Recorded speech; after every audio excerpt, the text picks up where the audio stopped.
To say that Firewalk Studios had an uphill battle to fight with Concord would be an understatement. Its characters already came across as trying too hard to emulate the MCU's Guardians of the Galaxy. Then it was revealed to be a 5v5 competitive shooter with unique heroes and a live service model. The $40 pricing was viewed as a big ask, especially in this day and age when prominent competitive shooters like Valorant and Overwatch 2 are free to play.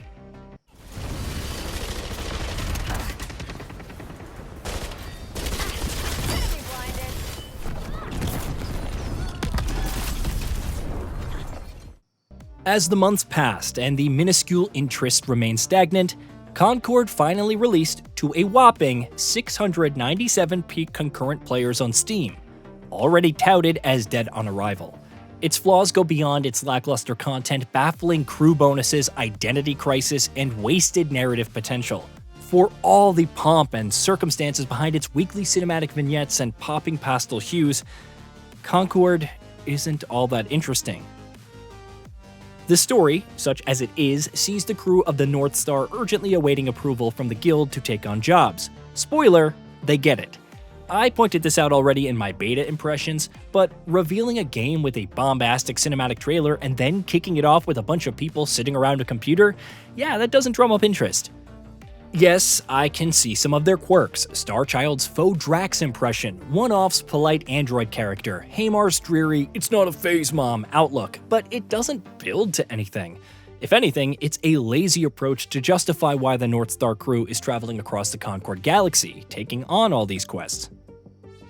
It's even more hilarious when you peek into the Galactic Guide, one of the game's highlights. This giant interactive map of the galaxy provides lore for trade routes, planets, and other locations, and there's some genuinely involving stuff. The North Star was built by an unnamed guild corporation decades prior, and now they want it back by any means necessary. There's an unexplained Tempest Wall, destroying a once bustling trade hub and consuming everything in its wake. Even lightspeed travel has an interesting backstory. As you play more, additional entries unlock, letting you dive deeper into some points beyond their introductory text. A shame, then, that they serve nothing more than lore, having no impact on the actual gameplay. Imagine if this were a co-op PvE title with missions set in these locations. Alas.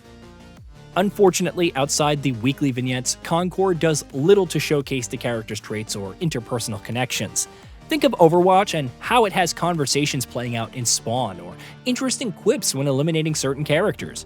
You may get a dialogue or two when a match starts, like Hamar saying you shouldn't make fun of a mystic since they can light you on fire. She's the mystic, that's the joke. However, beyond calling out enemy grenades or spouting some one-liners, the overall selection of voice lines feels limited, making the Freegunners feel all the more soulless. In terms of content, Concord offers 16 playable characters, each having variants, 12 maps, and 6 modes divided into 3 playlists. You also have a few time trials where you tackle specific challenges like running through trapwires and smashing enemies as Starchild in a race, and they have leaderboards to compete in. There's also a bare-bones training range and practice. The 6 modes in question will look familiar to anyone who's played a competitive shooter in the last few years. Takedown is all about scoring kills, while Trophy Hunt is kill confirmed. Slay enemies, gather their bounty cards, or deny them. Area Control is domination with 3 zones to capture and hold, while Signal Chase is king of the hill, with the point moving after a brief period and perhaps the worst implementation of the mode I have ever seen. The latter spawns new control points too quickly, and there are no lockout times, so it's often better to cap the fresh zone rather than contest the current one. I'm unsure if this was an oversight or just a means to provide teams with a comeback mechanic. Either way, it's annoying. All these modes feature respawns, the Rivalry playlist with Cargo Run, aka Bomb Defusal, and Clash Point, a more traditional King of the Hill, doesn't. Once the objective is complete or opponents are defeated, the round ends. The first team to win 4 rounds wins the match. Each successive round win removes a character from your playable roster, thus encouraging you to choose someone else. Both modes are decent enough, though Cargo Run doesn't let you stop a rival team's extractions so much as convert their progress to yours. Another unique mechanic that I'm not a fan of, but it's nowhere near as baffling as Signal Chase. Overall, it's not the most extensive amount of PvP content. There's no free-for-all deathmatch, custom games, or special modes to engage in. The progression system is straightforward enough as you earn XP from completing dailies and weekly jobs to level your profile and characters to unlock new cosmetics. For a game that touts hundreds of customization items, the variety and depth of cosmetics feels sparse at best and unimaginative at worst. It could be argued that Overwatch didn't offer much as a paid product at launch, but that was 8 years ago. By today's standards, Concord isn't flourishing with things to do.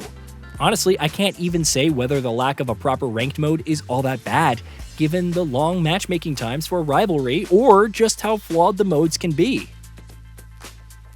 The maps look good, even if they don't sport any earth-shatteringly new gimmicks. For example, the giant sea creature's corpse on Water Hazard is little more than a pathway, and Shock Risk sports a large tower in the center with multiple windows and exits overlooking it. Free Water gives pseudo-Tatooine vibes, while Glance and its extensive sightlines are more opulent. The designs and layouts are solid overall, right down to the placements of health packs, flanking routes, and choke points, and thankfully, they don't start to bleed together after extended periods.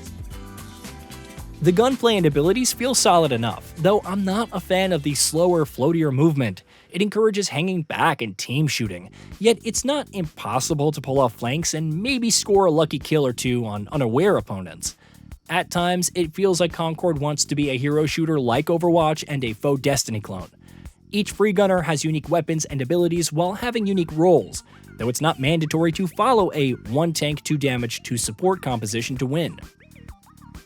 Some characters feel like must-picks for their utilities, like Daw and Lark, though there's something to be said about their overall balance, especially considering deployables, which remain consistent between rounds.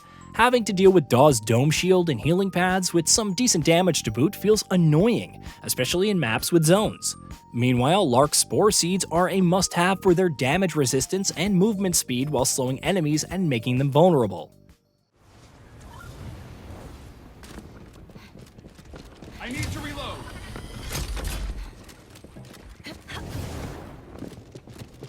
Sharing enemy location.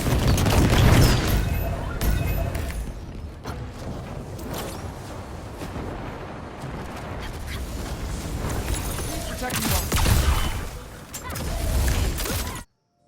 Between generic kits like Tio, with his assault rifle, smoke grenades, and cluster grenades, or Lennox with his explosive throwing knife, revolvers, and self-healing, there are some distinct playstyles. Kip's silenced burst pistol isn't ideal for full health targets, but can catch weaker opponents off guard, especially when using stealth. Disrupting their abilities and pinging them with surveillance traps is also ideal for the team. Then you have Haymar, whose explosive shots, which can be charged, deal great damage, while Wall of Fire and Blinding Flash provide decent area and crowd control. There's nothing wrong with Concord playing things relatively safe with many of its characters' abilities, though they pale to what the competition offers. One distinct difference from other hero shooters is the lack of ultimates. Instead, there are crew bonuses, where switching to another role allows for inheriting bonuses from the previous one. You could choose Roka, a Haunt, for increased mobility, and then on respawn opt for Haymar, receiving more agility while hovering. The bonuses aren't massive nor mandatory to pursue. They're to encourage switching to other characters between rounds. I would prefer if the character's kits provided enough impetus for switching, offering significant counterplay in some situations. Either way, if you want to main a specific character throughout a match, then not switching is still plenty comfortable. There are also variants, alternate character versions with different passives. Since you can only have one of each character in a match, this is a way to circumvent that and have 2 Lennoxes or Tios. I shudder to think of 2 Daws with a never-ending assortment of shield and health pads. Technically, Concord runs well enough, with only the occasional latency issues and significant frame drops in a single match. The problem is its overall makeup. As intriguing as the world building can be, it feels divorced from the competitive multiplayer aspect, and plenty of other live service titles know how to leverage the former to bolster the latter. The gameplay and maps are decent enough, but fail to deliver significantly fresh experiences. Meanwhile, crew bonuses, while neat in concept, feel unnecessary and bog down the experience, especially with the constant return to the character select screen. How Concord evolves, and whether Firewalk Studios can inject some compelling ideas into the mix, remains to be seen. As of now, there's very little reason to delve into it, when so many other titles offer much more engaging gameplay, free of charge. Hey, did you know that we at GamingBolt upload new videos every day? Stick around, drop a like, subscribe, and hit that bell, and let us know what kind of content you'd like to see in the future with a comment below.